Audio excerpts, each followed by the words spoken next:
অবস্থার মধ্যে দিয়ে এসছে যে কর্মসংস্থানের স্কোপটা অনেক কমে গেছে। ন্যাচারালি বিভিন্ন প্রতিযোগিতামূলক পরীক্ষায় বসতে হচ্ছে, এবং এটাও আমার কাছে দুর্ভাগ্য এবং আমাদের কাছে দুর্ভাগ্য। আজকে তাই বহু যুবক যুবতী আজকে রাজ্য ছেড়ে চলে যাচ্ছে। প্রতিদিনই রাজ্যের নানা প্রান্তে বিক্ষোভে সামিল হচ্ছেন যুবক যুবতীরা, যার সিংহভাগই কর্মসংস্থানের দাবিতে। বাংলায় আজ সবচেয়ে বড় সমস্যা কর্মসংস্থান। সর্বত্রই বেকার তরুণ তরুণীর আর্তনাদ, হাহাকার।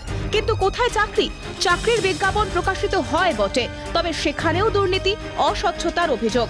একাধিকবার মুখ্যমন্ত্রী দাবি করেছেন লক্ষ লক্ষ কর্মসংস্থান হয়েছে রাজ্যে। তাহলে কেন এত হাহাকার? আর বাংলায় যে কর্মসংস্থান নেই তা বেশ বোঝা গিয়েছে লকডাউনের সময়। লকডাউনে ভিন রাজ্যে কাজে যাওয়া শ্রমিকরা রাজ্যে ফিরেছিলেন মুখ্যমন্ত্রীর আশ্বাসে, কিন্তু কয়েক মাস কাটতেই ভুল ভেঙেছিল তাদের। অবশেষে পেট চালাতে আবারও ফিরে যেতে হয়েছে ভিন রাজ্যে। এ নিয়ে বারবার সরব হয়েছে বিরোধীরা। মঙ্গলবার ফের একই অভিযোগ তুললেন দিলীপ ঘোষ। চাকরি চাইবেন আপনি? এখানে চাকরি হবে না। দিদিমণি বলছে 90 লক্ষ লোককে চাকরি দিচ্ছে।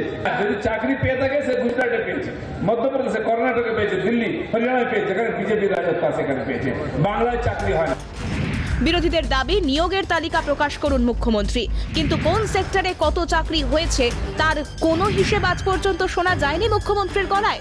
এদিন মুখ্যমন্ত্রীকে কার্যত চ্যালেঞ্জ জানালেন মুকুল রায়।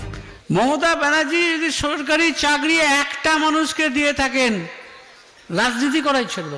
উনি একটা তালিকা প্রকাশ করুন না যে একটা লোকের চাকরি হয়েছে সরকারি চাকরি। এবার রাজ্যের মন্ত্রীও স্বীকার করে নিলেন কর্মসংস্থান নিয়ে রাজ্যের ব্যর্থতা। কেন চলে যাচ্ছে?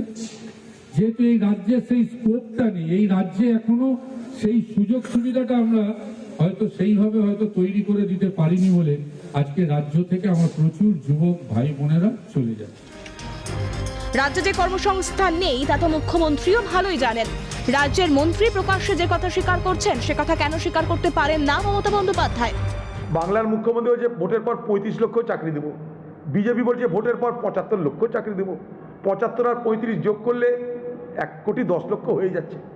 1,10,00,000 যখন চাকরি হবে বিজেপি আর তৃণমূলের প্রতিশ্রুতি অনুযায়ী, তার কিছু অংশ এখনই হোক, ভোটের আগে অসুবিধা কি?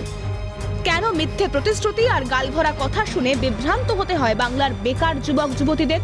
প্রশ্ন বিরোধীদের। Bureau report, Calcutta television network.